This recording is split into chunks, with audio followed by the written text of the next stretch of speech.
എല്ലാ രീതിയിലും സംഘപ്രസ്ഥാനത്തെ വളർത്തിയെടുക്കാൻ വേണ്ടി ഒരുപാട് പ്രവർത്തനം ചെയ്ത ആളുകളുണ്ട്. കേരളത്തിലെ ആദ്യത്തെ നഗരസഭയിലേക്ക്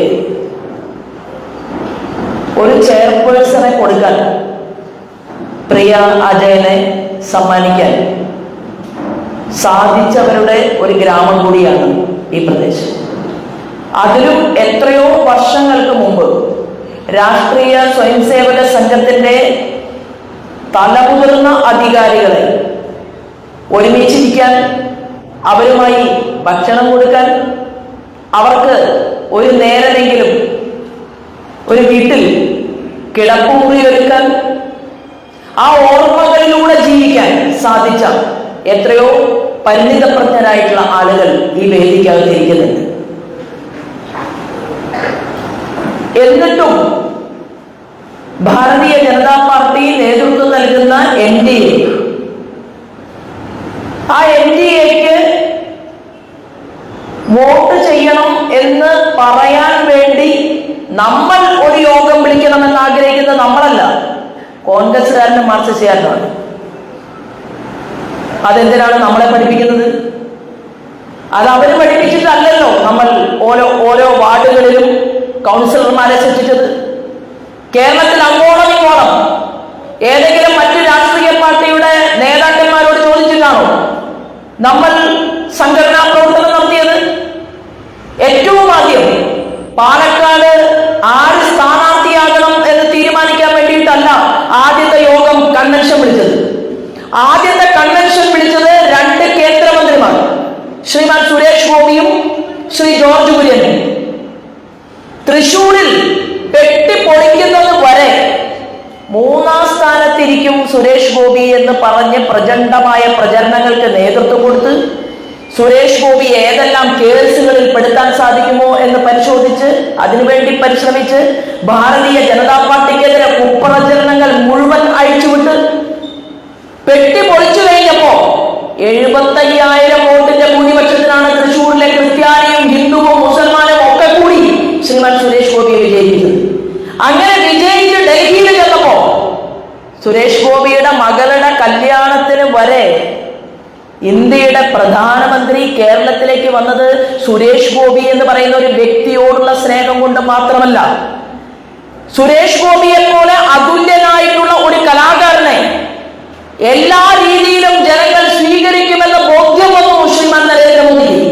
ആ ബോധ്യം വന്നതുകൊണ്ടാണ് അദ്ദേഹം സുരേഷ് ഗോപിയുടെ മകളുടെ കല്യാണത്തിൽ വരെ പങ്കെടുത്തത്. അദ്ദേഹം വന്നിട്ടില്ലേ മുമ്പ് പാലക്കാട് അസംബ്ലി തെരഞ്ഞെടുപ്പിൽ നിങ്ങളുടെ സഹോദരിയായിട്ടുള്ള ഞാൻ മത്സരിച്ചപ്പോ ഞാൻ അദ്ദേഹത്തിന് ഒരു കത്തയച്ചു. ആ കത്തയച്ചുകൊണ്ട് ഞാൻ അന്ന് പറഞ്ഞു, ഞങ്ങൾ എല്ലാ സ്ഥാനാർത്ഥികളും ഒരുമിച്ചിരിക്കുന്ന വേദിയിലേക്ക്, സദസ്സിലേക്ക് അങ്ങൊന്ന് വന്നാൽ പാലക്കാടിലെ ജനങ്ങളുടെ വികാരവും വിചാരവുമാണ് അങ്ങ് എന്ന് പറഞ്ഞ സമയത്ത് അദ്ദേഹം പാലക്കാട് അസംബ്ലി തെരഞ്ഞെടുപ്പിൽ എല്ലാ ജനറൽ ഇലക്ഷൻ ആയിരുന്നു, എല്ലാ സ്ഥാനാർത്ഥികളെയും വിളിച്ചുകൂട്ടി ആ പാലക്കാടിലെ വേദിയിലേക്ക് വന്ന് അദ്ദേഹത്തിന്റെ കാൽക്കൽ നമസ്കരിക്കാൻ പോകുമ്പോൾ നമസ്കരിക്കണ്ട എന്ന് പറഞ്ഞ് സ്ത്രീയെ അത്രയും കൂടുതൽ ബഹുമാനിച്ച് ആദരിച്ച് ഈ പാലക്കാടിന്റെ മണ്ണിലേക്ക് കടന്നു വന്നത് ശോഭാ സുരേന്ദ്രനോടുള്ള ബഹുമാനം കൊണ്ടല്ല. ഒരു സ്ത്രീ, തെരഞ്ഞെടുപ്പിൽ മത്സരിക്കുന്ന ഒരു സ്ത്രീ എല്ലാവർക്കും വേണ്ടിയിട്ട് നരേന്ദ്രമോദിയെ കാണണമെന്ന് ആഗ്രഹിച്ചപ്പോ അദ്ദേഹം കാണാൻ വേണ്ടി നമ്മുടെ ഇടയിലേക്ക് കടന്നു വന്നു എന്നുള്ളതാണ് ഞാൻ പറഞ്ഞു വന്നത്. ആ സുരേഷ് ഗോപി ജയിച്ച് ഡൽഹിയിൽ ചെന്നപ്പോ ഒരു നിമിഷം ആലോചിക്കേണ്ടി വന്നില്ലല്ലോ. നരേന്ദ്രമോദിക്ക് കേന്ദ്രമന്ത്രിയാക്കി പ്രഖ്യാപിച്ചു, കൊടുത്തു കേന്ദ്രമന്ത്രി സ്ഥാനം, പെട്രോളിയം വകുപ്പ്, ടൂറിസം വകുപ്പ്. അത് കഴിഞ്ഞ് ജയിക്കാത്ത, തെരഞ്ഞെടുപ്പിൽ മത്സരിക്കാത്ത ജോർജ് കുര്യനെ മന്ത്രിയാക്കി. കേരളത്തിലെ ജനങ്ങൾക്ക് വേണ്ടിയിട്ടാണ്. കാരണം തെക്കൻ കേരളത്തിൽ ഭാരതീയ ജനതാ പാർട്ടി എന്ന് പറയുന്ന പ്രസ്ഥാനത്തിലേക്ക് ക്രിസ്ത്യാനികൾ പ്രവർത്തിക്കാൻ വരുന്നതിന് മുൻപ്, എത്രയോ വർഷങ്ങൾക്ക് മുൻപ് ശ്രീമാൻ ജോർജ് കുര്യൻ ഭാരതീയ ജനതാ പാർട്ടിയുടെ ഭാഗമായപ്പോ അദ്ദേഹത്തിന്റെ വിശ്വസിക്കുന്ന, അദ്ദേഹത്തിന്റെ മതപരമായിട്ടുള്ള പല ആളുകളും അന്ന് ജോർജ് കുര്യനെ പല ആളുകളും പറഞ്ഞു, ഈ BJPയിൽ പോണോ, BJPയിൽ പ്രവർത്തിക്കണോ, BJP ശരിയാവുമോ? പക്ഷേ ശ്രീമാൻ ജോർജ് കുര്യൻ പറഞ്ഞു, ഞാൻ BJPക്കാരനാണ്, ഞാൻ പള്ളിയിൽ വരും, പ്രാർത്ഥിക്കും, പക്ഷെ ഞാൻ BJP-കാരനാണ് എന്ന് പറഞ്ഞ ആ ജോർജ് കുര്യന്റെ പ്രവർത്തനങ്ങളുടെ മികവ് കണ്ട് ഒരു ക്രിസ്ത്യൻ സഹോദരന് ഒരു മന്ത്രിസ്ഥാനം കൊടുക്കണമെന്ന് ആഗ്രഹിച്ചുകൊണ്ട് അദ്ദേഹത്തെയും കേന്ദ്രമന്ത്രിയാക്കി.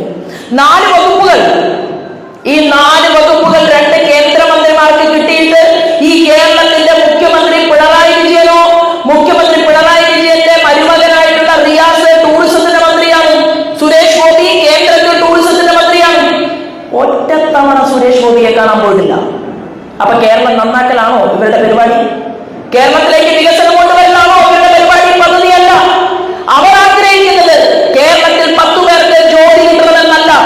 അവർ ആഗ്രഹിക്കുന്നത് ഭാരതീയ ജനതാ പാർട്ടിക്കാരനായിട്ടുള്ള സുരേഷ് ഗോപിയുടെ മുന്നിൽ ഞാൻ അങ്ങനെ ചെന്ന് നിന്ന് കാസർഗോഡ് മുതൽ നമ്മുടെ മലമ്പുഴയ്ക്കും ധോണിക്കും അതുപോലെ തന്നെ ട്രാവലർ ഗൈഡിൽ ലോകത്ത് ടൂറിസത്തിന്റെ 50 കേന്ദ്രങ്ങൾ കേരളത്തിന് സ്വന്തമായി ഉണ്ടായിട്ട് ഒരു ടൂറിസത്തിന്റെ പ്രൊജക്ട് കൊടുക്കാൻ തീരുമാനമെടുക്കാത്ത മരുമകൻ റിയാസ്, അദ്ദേഹം ഇപ്പൊ ന്യായവാദങ്ങൾ നടത്തുകയാണ്. എല്ലാ ഇന്ത്യയിലെ മുഴുവൻ ടൂറിസം വകുപ്പ് മന്ത്രിമാരും സുരേഷ് ഗോപിയെ കണ്ടു കഴിഞ്ഞു, ഓൺലൈനായി സംസാരിച്ചു കഴിഞ്ഞു.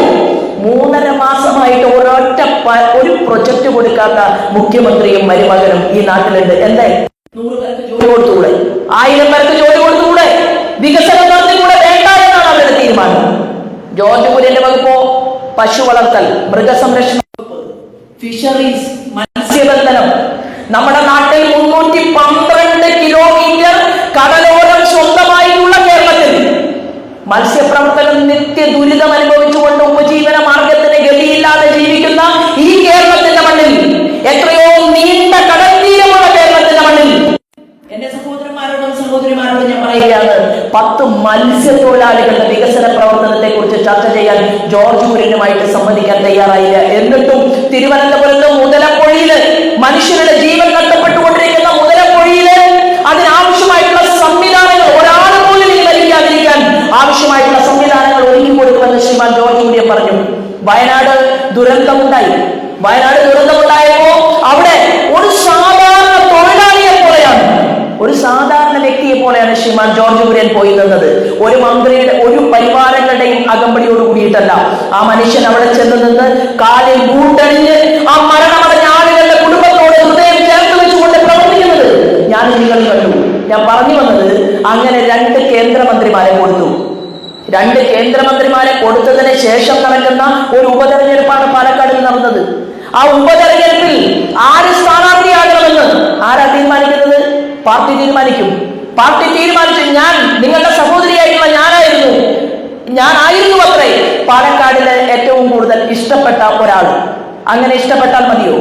കാരണം ഞാൻ ആലപ്പുഴയിൽ പാർലമെന്റിലേക്ക് മത്സരിച്ച ഒരാളാണ്. ആലപ്പുഴയിൽ ഞാൻ പാർലമെന്റിലേക്ക് മത്സരിക്കുന്നതിന് മുൻപ് ഒരു ഹെർണിയ സർജറി കഴിഞ്ഞ് ആശുപത്രിയിൽ അഡ്മിറ്റ് ആയ ഒരാളാണ്.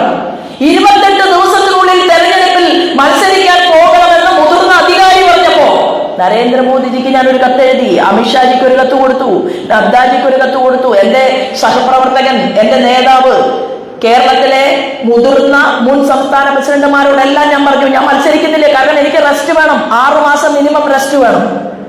എന്നാൽ മാധ്യമ പ്രവർത്തകന്മാര് കഥകൾ കെട്ടാൻ തുടങ്ങി. ശോഭാ സുരേന്ദ്രന് നല്ല സീറ്റില്ല, ശോഭാ സുരേന്ദ്രൻ അങ്ങനെയാണ് ഇങ്ങനെയാണ്, ഇങ്ങനെ ഒരുപാട് വാർത്തകളും.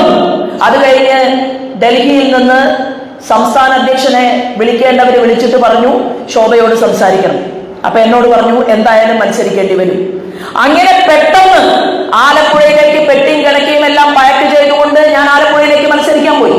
ആലപ്പുഴയിൽ ചെല്ലുന്നതിന് മുൻപ് തന്നെ ചില പ്രത്യേകമായിട്ടുള്ള മാധ്യമങ്ങൾ പറഞ്ഞു ശോഭാ സുരേന്ദ്രൻ പച്ച തൊടാൻ പോകുന്നില്ല. 2 മുസ്ലിം സ്ഥാനാർത്ഥികളുടെ ഇടയിലാണ് അന്ന് ഒരു ഹിന്ദു സ്ഥാനാർത്ഥി, അതും അറയ സമൂഹത്തിൽ നിന്നുള്ള ഒരാൾ മത്സരിച്ചത് കൊണ്ടാണ് 1,80,000 വോട്ട് കിട്ടിയത്. 1.5 ലക്ഷം തയ്ക്കില്ല എന്നാണ് പറഞ്ഞത്. കഥകൾ മുഴുവൻ നിരത്താൻ തുടങ്ങി. അവസാനം എന്ത് സംഭവിച്ചു? അച്യുതാനന്ദന്റെ വാർഡിൽ 1ാം സ്ഥാനം, KC വേണുഗോപാലിന്റെ വാർഡിൽ 1ാം സ്ഥാനം, മുൻ മന്ത്രി സുധാകരന്റെ വാർഡിൽ 1ാം സ്ഥാനം, പുന്നപ്രയിലും വയലാറിലും മാർക്സിസ്റ്റ് പാർട്ടിയുടെ കൊത്തളങ്ങളിൽ മുഴുവൻ നമുക്ക് 1ാം സ്ഥാനം. 1,80,000 വോട്ട്, 3 ലക്ഷം വോട്ട് പിടിച്ചു. 15,000 വോട്ട് കള്ളന്മാരെണ്ണിയില്ല. എന്താ കാര്യം? എന്നോട് ചോദിക്കാതെ തന്നെ ഒപ്പിട്ട് കൊടുത്തു. 15,000 വോട്ട് പെട്ടിക്കകത്ത് കിടക്കുക. അത് എണ്ണിക്കഴിഞ്ഞാൽ 4,000 കൂടി കിട്ടും. 3,04,000 വോട്ട് നമുക്ക് ആലപ്പുഴ പാർലമെന്റ് മണ്ഡലത്തിൽ ഉണ്ടായിട്ട് കലക്ടർ എന്നോടൊരു വാക്ക് പോലും ചോദിക്കാൻ എണ്ണാതെ 3 ലക്ഷത്തിന്റെ മുകളിലേക്ക് ശോഭാ സുരേന്ദ്രന്റെ വോട്ട് കണക്കാതിരിക്കാൻ വേണ്ടി പിണറായി വിജയന്റെ പോലീസും കലക്ടറും ഉൾപ്പെടെയുള്ളവർ എല്ലാവരും ഒരുമിച്ച് ചേർന്നുകൊണ്ട് അവിടെ പ്രതിഷേധം ഉണ്ടാക്കാതെ എങ്ങനെ വോട്ട് എണ്ണാതിരിക്കണം എന്ന് റിസർച്ച് ചെയ്തു. ഞാൻ നിങ്ങളോട് പറഞ്ഞു വരുന്നത്, അങ്ങനെ സന്തോഷത്തോടുകൂടി നിൽക്കുന്ന എന്നെ നിങ്ങൾ എല്ലാവരും സ്നേഹിച്ചില്ലേ? നിങ്ങൾ എല്ലാവരും ആലപ്പുഴയ്ക്ക് വേണ്ടി പ്രാർത്ഥിച്ചില്ലേ? നിങ്ങൾ എല്ലാവരും ആഗ്രഹിച്ചില്ലേ? ശോഭാ സുരേന്ദ്രൻ എന്ന് പറയുന്ന പാലക്കാട്ടുകാർക്ക് ഏറെ പരിചയമുള്ള നിങ്ങളുടെ മകളെ പോലെയുള്ള എനിക്ക് ജയിക്കാൻ പറ്റണേ എന്ന് പാലക്കാടിൽ നിന്നുകൊണ്ട് നിങ്ങൾ പ്രാർത്ഥിച്ചില്ലേ? പ്രാർത്ഥിച്ചു, എനിക്ക് ഉറപ്പുണ്ട്. അത്രയും ഉയർന്നു നിൽക്കുമ്പോ പിന്നെന്താണ് വാർത്ത? പാലക്കാടിലേക്ക് തെരഞ്ഞെടുപ്പിൽ ശോഭാ സുരേന്ദ്രന്റെ ഫ്ലെക്സ് ബോർഡ് വെക്കുന്നു, ഫ്ലെക്സ് ബോർഡ് കത്തിക്കുന്നു. അപ്പോഴും ഞാൻ പറഞ്ഞു, ശോഭാ സുരേന്ദ്രന്റെ പോരാട്ടം അവസാനിപ്പിക്കണമെങ്കിൽ നിങ്ങൾ തോക്ക് വാങ്ങണം, എന്റെ എതിരാളികൾ വെടിവെച്ചു കൊല്ലണം, അല്ലാതെ എന്ന് നിങ്ങൾ എന്റെ പോരാട്ടത്തെ തകർക്കാൻ സാധിക്കില്ല എന്ന് ഞാൻ പറഞ്ഞു. എങ്ങനെ പറയാൻ സാധിച്ചു? പറയാൻ സാധിച്ചത്, ഞാൻ കടന്നു വന്നത്, ഇവിടെ ഇരിക്കുന്ന പല ആളുകളും കടന്നു വന്നത് എവിടെ നിന്നാണെന്നറിയോ? സംഘശാഖ കണ്ടിട്ടാണ്. സംഘശാഖ കണ്ടിട്ടാണ്. ഞാൻ ജനിച്ചു വരുമ്പോ ഭക്ഷണം കഴിക്കാൻ അരിയില്ല, കട്ടൻ ചായയും കൊള്ളി എന്നാണ് അവിടെ പറയുന്നത്. കട്ടൻ ചായയും കൊള്ളിയും, എല്ലാ ദിവസവും കട്ടൻ ചായയും കൊള്ളിയും. സ്കൂളിലേക്ക് പോകുന്ന സമയത്ത് മുഴുത്ത വേവാത്ത പരിപ്പും വലിയ നീളത്തിലുള്ള പൊന്തൻകായയുടെ കറിയും, അതിന് കുറച്ച് മുളക് പൊടി, മഞ്ഞപ്പൊടി, ഉപ്പ്, ഇത് മാത്രം. എല്ലാ ദിവസവും അതാണ് കറി. എന്റെ വീടിന്റെ അടുത്തുള്ള ഒരു കുട്ടി ഉണ്ടായിരുന്നു, ഷീജ. ആ ഷീജ എന്ന് പറയുന്ന കുട്ടി എന്നും ബീട്രൂട്ട് നല്ല തേങ്ങയൊക്കെ ചിരകി ബീട്രൂട്ട് ഉപ്പേരി കൊണ്ടുവരുമ്പോ ആ കുട്ടി എല്ലാ ദിവസവും ഒരു നുള്ളു ബീട്രൂട്ട് ഉപ്പേരി എനിക്ക് തരും. ഞാൻ പറഞ്ഞു വന്നത്, ദാരിദ്ര്യം അനുഭവിക്കുമ്പോഴും 25 സെന്റ് സ്ഥലമുള്ള ഒരു വീട് എന്റെ അച്ഛനും അമ്മയ്ക്കും സ്വന്തമായിട്ടുണ്ടായിരുന്നു. 8ാം ക്ലാസ്സിൽ പഠിക്കുമ്പോൾ, ഞാൻ 8ാം ക്ലാസ്സിൽ പഠിക്കുമ്പോൾ ക്യാൻസർ ബാധിച്ച് എന്റെ അച്ഛൻ മരിച്ചു. എന്നാൽ ഞാൻ 7ാം ക്ലാസ്സിൽ പഠിക്കുമ്പോ എന്റെ വീടിന്റെ മുന്നിൽ ആദ്യമായി തെക്കിങ്കര പഞ്ചായത്തിൽ ശാഖ നടത്താൻ സ്ഥലം കൊടുത്ത ഒരച്ഛനായിരുന്നു കൃഷ്ണൻ എന്ന പേരുള്ള എന്റെ അച്ഛൻ. എന്നിട്ട് ഓൺലൈൻ കൂലിയെഴുത്തുകാരിൽ ഒരാൾ എഴുതി, പഴയ സഖാവായിരുന്നു എൻ്റെ അച്ഛൻ. എൻ്റെ അച്ഛൻ സ്കൂൾ കണ്ടിട്ടില്ല, വിദ്യാഭ്യാസം ഇല്ലാത്ത ഒരച്ഛൻ്റെയും അമ്മയുടെയും മകളായിരുന്നു ഞാൻ. എൻ്റെ അച്ഛൻ കൂലിപ്പണിക്കാരനായിരുന്നു. എന്നാൽ എൻ്റെ വീടിന്റെ മുന്നിൽ ഞാൻ 7ാം ക്ലാസ്സിൽ പഠിക്കുമ്പോ ആൺകുട്ടികൾ ആണുങ്ങളെ നടത്തുന്ന ശാഖ കണ്ട് വളർന്നത് കൊണ്ടാണ് പിണറായി വിജയനോടും വി.ഡി. സതീശനോടും ഞാൻ പറയുന്നു, ഈ തന്റെ ഇടം ശോഭാ സുരേന്ദ്രൻ ഉണ്ടായത് വേറെ ആരും നൽകിയതല്ല. ആ എന്നെ തകർക്കാൻ നേരത്തെ പറഞ്ഞില്ലേ, നേരത്തെ കണ്ണം പറഞ്ഞില്ലേ, ആ എന്നെ വ്യക്തിപരമായി തകർക്കാൻ ഒരു വെടി സുരേന്ദ്രന്റെ നെഞ്ചത്തേക്ക്, ഒരു വെടി ശോഭാ സുരേന്ദ്രന്റെ നെഞ്ചത്തേക്ക്. 2 നേതാക്കന്മാരെ തീർന്നു കിട്ടിയാൽ എളുപ്പമായി. അങ്ങനെയല്ലേ റിപ്പോർട്ടർ ചാനലുകാരൻ 1 മണിക്കൂർ വാർത്ത അവതരിപ്പിച്ചത്? ഞാൻ അന്ന് നെഞ്ചത്ത് കൈവച്ചുകൊണ്ട് ഞാൻ പറഞ്ഞിട്ടുണ്ട്, ഇല്ലാത്ത കാര്യങ്ങൾ ഭാരതീയ ജനതാ പാർട്ടിക്കെതിരെ, പ്രസ്ഥാനത്തിനെതിരെ, പ്രസ്ഥാനത്തെ തകർക്കാൻ വേണ്ടി ആര് തീരുമാനിച്ചാലും പ്രവർത്തിച്ചാലും മറുപടി പറയാൻ രേഖകളുമായിട്ട് ഹാജരാകും, ജീവനോടുകൂടി ഉണ്ടെങ്കിൽ എന്നാണ് ഞാൻ എൻ്റെ അമ്മമാരുടെയും സഹോദരന്മാരുടെയും മുന്നിൽ പറഞ്ഞത്. ഇപ്പൊ എന്താ ഉണ്ടായത്? ഇപ്പോ നമ്മുടെ പ്രസ്ഥാനത്തിനകത്ത് ബൈ ഇലക്ഷനിൽ ആദ്യത്തെ കൺവെൻഷനിൽ പങ്കെടുക്കുമ്പോ ആ കൺവെൻഷനിൽ ഞാൻ എന്താ പ്രസംഗിച്ചത്? പേരിന് പ്രസക്തിയില്ല. സുരേഷ് ഗോപി ഉണ്ടായിരുന്നില്ലേ ആ കൺവെൻഷനിൽ? ജോർജ് കുര്യൻ ഉണ്ടായിരുന്നു ആ കൺവെൻഷനിൽ. പേരിന് പ്രസക്തിയില്ല. പ്രസക്തി എന്താണ്? ചിഹ്നത്തിനാണ് പ്രസക്തി, താമരയ്ക്കാണ് പ്രസക്തി എന്നാണ് ഞാൻ ആദ്യത്തെ ദിവസം പ്രസംഗിച്ചത്. അതിനെ തുടർന്ന് ഇവിടെ സ്ഥാനാർത്ഥി ഉണ്ടായി. എന്താ സ്ഥാനാർത്ഥിയുടെ പണി? സ്ഥാനാർത്ഥി കൃഷ്ണകുമാർ ജയിച്ച് അസംബ്ലിക്കകത്തേക്ക് പോകുന്നത് നല്ല സുഖമായിട്ട് നടക്കാൻ വേണ്ടിയിട്ടല്ല, നമ്മളേൽപ്പിക്കുന്ന പണിയെടുക്കാനാണ്. ജോലിക്കാരനായി കേരള നിയമസഭയ്ക്കകത്ത് പ്രവർത്തിക്കാൻ, അതിനാണ് നമ്മൾ പറഞ്ഞയക്കുന്നത് കൃഷ്ണകുമാറിന്.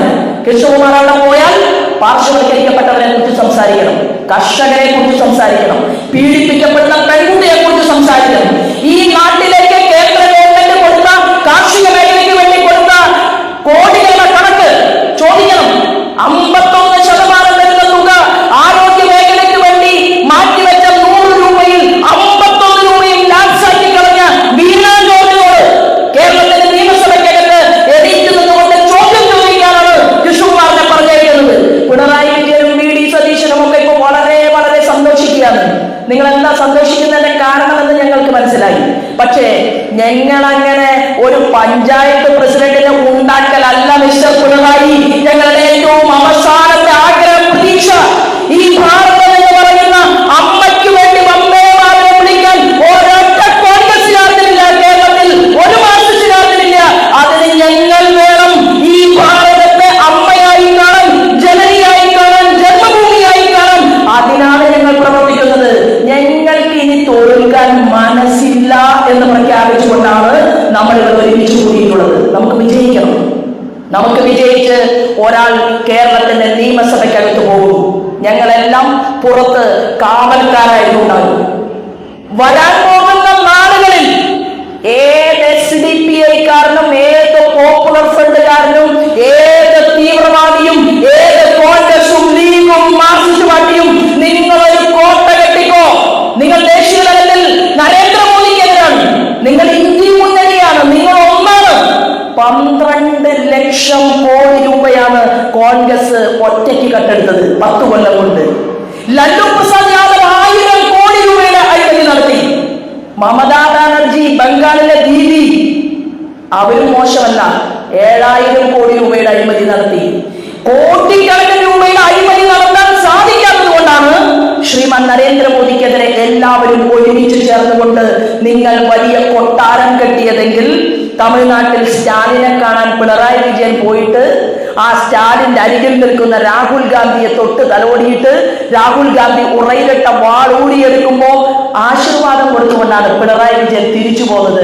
നേർക്ക് നേർ നരേന്ദ്രമോദിയോട് മുട്ടാൻ പിണറായി വിജയന് പേടിയാണ്. അടുത്ത് തന്നെ അകത്തു പോകാനുള്ള എല്ലാ സാഹചര്യങ്ങളും കേരളത്തിലെ മണ്ണിൽ ഒരുങ്ങി കഴിഞ്ഞിട്ടുണ്ട്.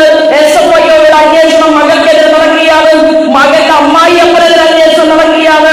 പിണറായി വിജയന്റെ കുടുംബത്തേക്ക് എൻഫോഴ്സ്മെന്റ് ഡയറക്ടർ കയറി ചെല്ലും, ചോദ്യം ചോദിക്കുമെന്നുള്ള കാര്യത്തിൽ ഒരു തർക്കവും വേണ്ട. അതവിടെ നിൽക്കട്ടെ.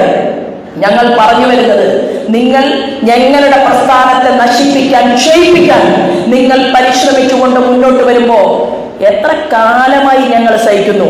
ഞാൻ 9 തെരഞ്ഞെടുപ്പിൽ തോറ്റ ആളാണ്. 9 തെരഞ്ഞെടുപ്പിൽ തോൽക്കുക. ഒരു സുഹൃത്ത് എന്നോട് ചോദിച്ചു, നിങ്ങൾക്ക് നാണല്ലേ? ഞാൻ ചോദിച്ചു, എന്തിനാണ് നാണം? ഞങ്ങൾക്ക് കഴിവില്ലാത്തത് കൊണ്ടല്ല. ഞാൻ ഉൾപ്പെടെ, ശ്രീമാൻ സുരേന്ദ്രൻ ഉൾപ്പെടെ, ശ്രീ കുമ്മനം രാജശേഖരൻ, സ്വാത്വികനായിട്ടുള്ള ശ്രീമാൻ കുമ്മനം രാജശേഖരൻ, ഞങ്ങൾക്കൊക്കെ ചിലപ്പോൾ ദേഷ്യം വരും. ശ്രീമാൻ കുമ്മനം രാജശേഖരന് ദേഷ്യം വരില്ല. ആ ശ്രീമാൻ കുമ്മനം രാജശേഖരന് ഉൾപ്പെടെ 7 പേരെ കഴിഞ്ഞ അസംബ്ലി തെരഞ്ഞെടുപ്പിൽ ഞങ്ങൾ 2ാം സ്ഥാനത്താണ്. ജയിക്കാൻ കഴിവില്ലാത്തതുകൊണ്ടല്ല.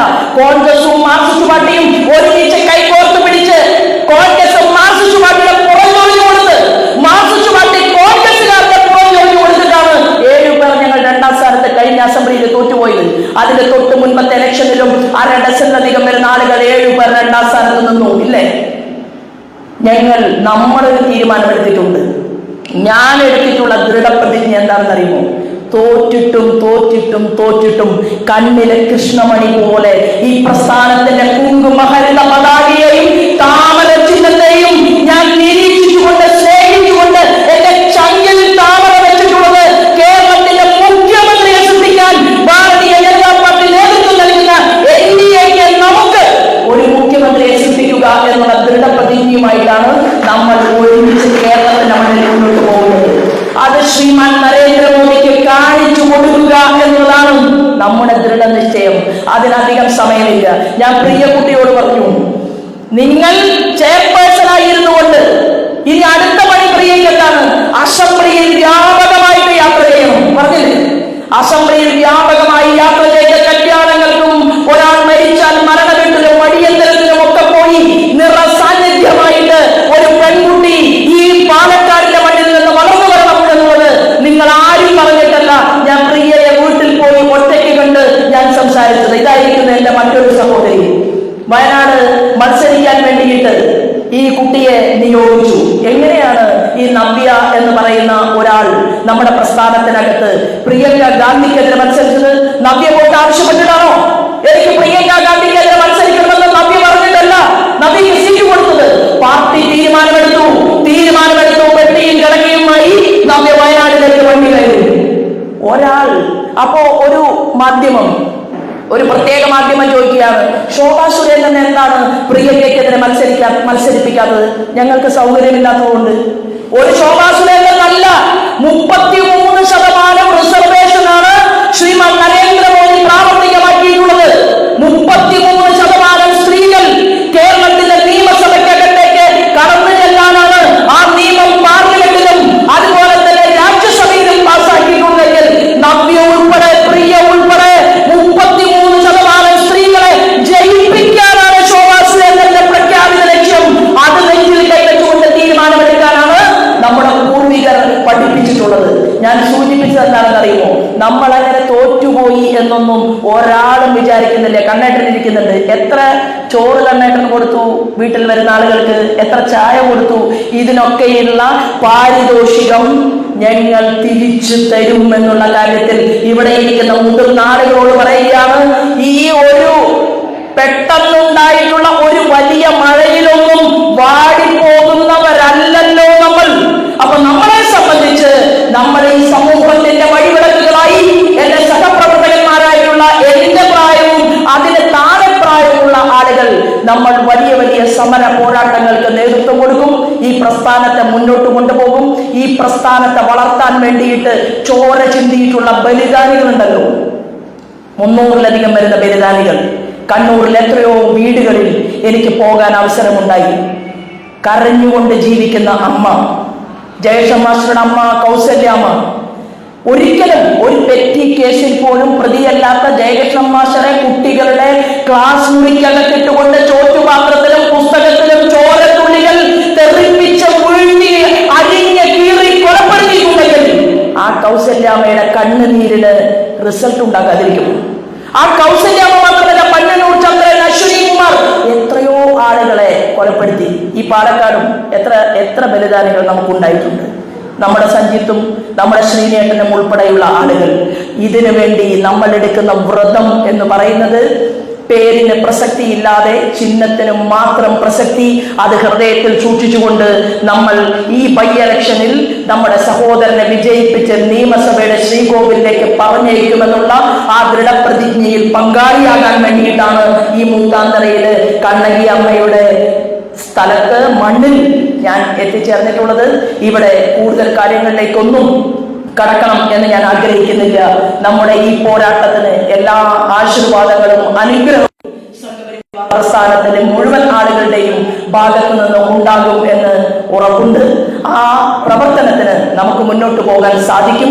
നമുക്ക് കേരള സമൂഹത്തിന് ഒരു വലിയ മാറ്റത്തിന് തുടക്കം കുറിക്കാൻ ഈ ഉപതെരഞ്ഞെടുപ്പ് കാരണമാകട്ടെ എന്നും ഈ ഉപതെരഞ്ഞെടുപ്പിലെ സ്ഥാനാർത്ഥിയുടെ താമര ചിഹ്നത്തിൽ അദ്ദേഹത്തിന് വോട്ടുകൾ രേഖപ്പെടുത്തിക്കൊണ്ട് വലിയ ഭൂരിപക്ഷത്തിൽ അദ്ദേഹത്തെ വിജയിപ്പിക്കണം എന്നും അഭ്യർത്ഥിച്ചുകൊണ്ട് കേട്ടതിനും കണ്ടതിനും ഹൃദയപൂർവ്വം നന്ദി അറിയിച്ചുകൊണ്ട് ഞാൻ എന്റെ കൊച്ചു വാക്കുകൾ നിർത്തുന്നു.